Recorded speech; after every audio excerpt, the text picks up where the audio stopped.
Guys, সবাইকে বলি good morning. তোমরা কেমন আছো? আসলে তোমরা সবাই খুব খুব ভালো আছো, আমরাও ভালো আছি, সুস্থ আছি। আশা করছি তোমরাও সবাই ভালো আছো। আর এদিকে দেখো, এখন বাজে সেই 7:30। উঠেছে আছি অনেক সকালে, সেই 5টা নাগাদ। ছেলে ওই সময় উঠে গেছিলো। আজকে পুরোই বাড়ি ফাঁকা, কেউ নেই। কেউ নেই বলতে, মা তো কাজে গেছে, ছেলের বাবাও কাজে গেছে, আমার শ্বশুরমশাই মামা শ্বশুরও কাজে চলে গেছে, শুধু আমি আর ছেলে। তাই দেখো, একটু শাড়ি পরেছিলাম, তো ভাবলাম কয়েকটা রিলস বানাই, ওই জন্যই শাড়িটা পরেছিলাম। তো ছেলে কিছুতেই রিলস বানাতে দিচ্ছে না, ও তো গন্ডগোল করছে, কোলে উঠে বসে থাকবে। বাচ্চা মানুষ, কী আর করা যাবে। তো আগে আমার কাছে ছেলে, তারপরে এই সব কিছু আশা করি। তবু বানিয়েছি, তোমরা দেখতে পাবে ভিডিওতে।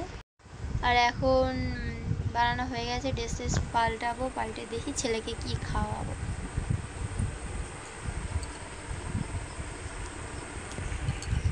10টা 10, আমার তো স্নান টান কমপ্লিট হয়ে গেছে। এখন বসাবো রান্না।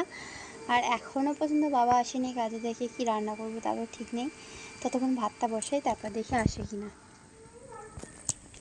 আর ছেলে যেহেতু ভোরবেলা উঠেছে, ওকে আমি এখন ঘুম পাড়িয়ে দিয়েছি, ঘুমাচ্ছে, জানি না কতক্ষণ ঘুমাবে। অবশ্য এখন ঘুমাচ্ছে ছেলে। এখন বাজে 3:30, আর আমি বসেছি আর কি কাঁথা সেলাই করতে। ছেলে আধ ঘন্টা ঘুমিয়েই উঠে গেছে, আধ ঘন্টা না 1 ঘন্টা ঘুমিয়েই উঠে গেছে। তাই ভাবলাম উঠে আমিও কী করবো, একটু বসি, মেশিনে বসলাম। কিন্তু মেশিনটা এতই ডিস্টার্ব দিচ্ছে যে কাঁথা তো সেলাই করতে ভালো লাগছে না। ভালো মতো যদি সেলাই দেওয়া দেয়, কার ইচ্ছা করে বলো কাঁথা সেলাই করতে। আর ওর বাবাই মাত্রই এলো, ছেলের বাবা আর কি, এসে খাওয়া দাওয়া করে শুয়েছে। তো আমি আবার এই ঘরে এলাম, ওই ঘরে টিভিটাও নেই, দেখো এই ঘরে টিভিটা সেটিং করেছে, শাশুড়ি মায়ের ঘরে টিভি দিয়েছে। ওই ঘরে ওয়ালে জল পড়ে, ওই কারণে এইখানে টিভিটা দিয়েছে। শাশুড়ি মা আসি এখনো গিয়েছে একটা শ্রাদ্ধ বাড়িতে, শাশুড়ি মার বন্ধু মানে বান্ধবী, কারো একটা মারা গেছে, সেই শ্রাদ্ধ বাড়িতে গিয়েছে।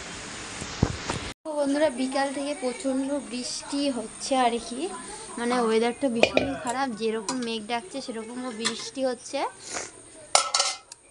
আর এই বৃষ্টি ওয়েদারে আমাদের বাড়ি হবে চিকেন।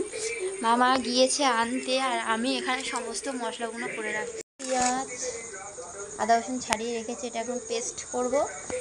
আমাদের খাওয়া দাওয়া কমপ্লিট হয়ে গেছে, এখন বাজে 9টা। আর আচ্ছা, চিকেনটা অতটাও ভালো হয়নি, খাওয়া দাওয়া হয়ে গেছে। রাতে আসছে আমার দুটো দেওর, মানে ওরা বাইরে তো কাজে গিয়েছিল, তা আজকে চলে আসছে। গিয়েছিল রান্না পুজোর সময়, মানে বিশ্বকর্মা পুজোতে গিয়েছিল, আর আজকে চলে আসছে লক্ষ্মী পুজো 5-6 দিন পরে, মানে 1 মাসও যায়নি কাজে। তো ওখানে ভীষণ ঝড় বৃষ্টি হচ্ছে, ওই কারণে বাড়ি আসছে। তো কি করব, ওদের জন্য ওখানে বিছানা পেতে রেখেছি, আসবে রাত্রিবেলা, কালকে নিশ্চয়ই দেখাতে পারবো। কালকে ওরা আবার শুনছিলাম মামার বাড়ি যাবে, রাত হয়ে যাচ্ছে, যে এই কারণে আমাদের এখানে আসছে। তো চলো পুরো ফুল ভিডিওটি দেখতে থাকো। কি আর বলবো, bye bye, tata, good night.